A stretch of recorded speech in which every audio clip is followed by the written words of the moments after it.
I am Jermaine Fowler, a public educator and creator of the Humanity Archive.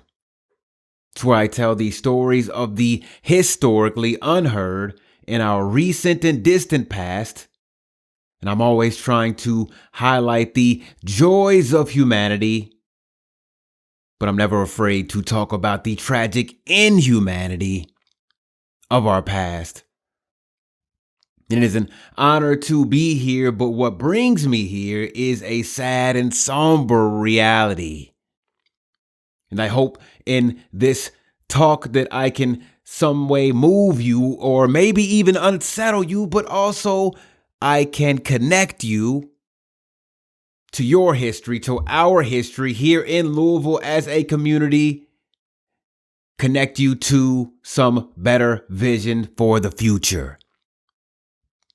Now, there are three themes that run through this exhibition that are relevant to where we are right now. One is the extraordinary promise made by America as a nation.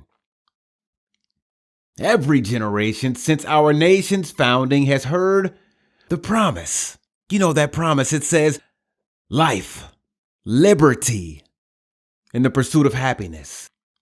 The second is this theme of witness, and I'm a storyteller, so when I immerse myself in the narratives of people, and I'm talking about people who were born, who suffered, who worked, who lived, who laughed, who loved, and who died, lives full of possibilities and failures, people who slept and wept and worked and breathed. When you deal with the reality of those lives lived, you're going to bear witness to some suffering and some misfortune. You're going to bear witness to some injustice.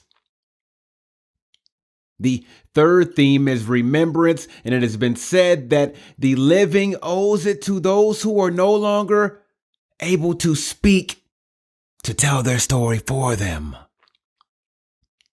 And this is a heavy moment as we come together to commemorate the life and legacy of Breonna Taylor and so many others, but I am also buoyed up by the memories of the joy, of the families, of the kindness, and the outpouring of love.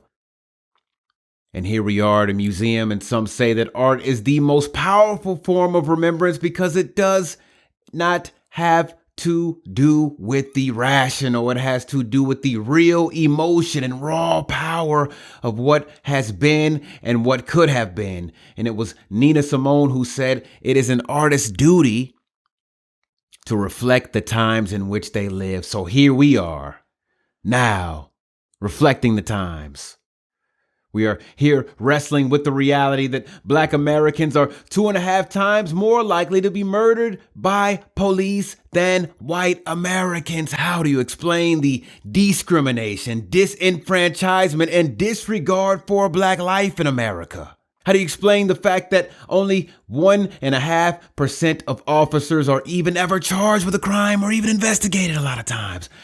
So in history, the police have always been immune to justice, but Black people have never been immune to injustice. And then we talk about America's broken promise. And when you saw the Taylor family after the killing of Breonna, you didn't see the spirit of vengeance. You saw the spirit of love and justice. We saw that once again, America has broken its promise. That promise of life, liberty, and the pursuit of happiness crumbled into the dust of death, loss, and despair. America has broken its promise to a young woman who had a future and a life in front of her, robbed of joy, of motherhood, of love, of family, friendship, and the precious gift of life itself. America has broken its promise to all those victims of police violence. We know that this all stems from a long legacy in law enforcement where white and suburban communities get served and protected while Black and impoverished communities get contained and arrested. The Louisville Police Force has a history of treating its Black residents with indignity and inhumanity all the way back to 1850. When federally appointed slave catchers patrolled the Ohio River daily looking for Black fugitives. It goes back that far.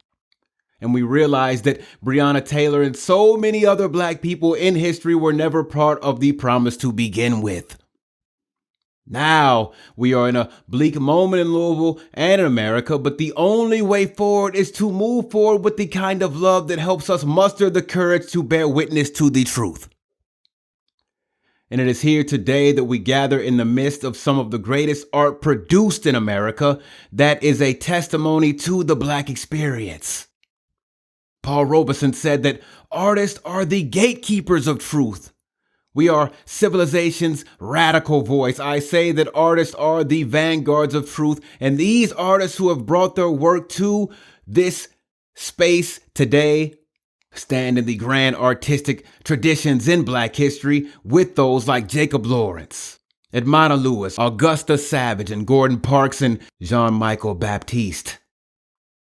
There is truth in art, and there is art and truth. So as you stand back and gaze upon the brilliance of all this Black artistic genius, don't lose sight of the meaning. This art stands as an investigation into truth, an ode to Black lives lost, and an inquiry into American injustice. Because society is broken and artists act as the craftspeople who fit together those broken pieces, joining us together to answer the fundamental question of what does it mean to be human? And when I look at this art, I am filled with some fundamental questions. And in this moment, I pose those questions to you. What kind of risk are you willing to take for justice? Is America capable of affirming Black humanity? I am hopeful that we can. But just like artists have come together with a variety of viewpoints, visions, and voices to render Black injustice visible, we need to come together in solidarity from a variety of different viewpoints, places, and backgrounds to render Black injustice invisible. Not because we refuse to acknowledge it, but because enough of us have said enough. That time when we come together as a nation, together in a movement to end injustice. It has been said that time heals all wounds, but oh, how untrue that is, because for the Black lives lost here in Louisville and across the nation, we still bear the scars, we still see the scars, and we still feel the scars, so the pain might lessen, but it never goes away. It was James Baldwin who said, "We are trapped in history, and history is trapped in us." So there is pastness in the present, and we can never forget how we got here or those who came before us. There is despair in remembering, yes, because it reminds us of how the brutal conditions in which so many Black souls were taken from us. But we can also find hope in remembrance, because when we remember those who are gone, they never really are gone. By remembering them, they remain with us.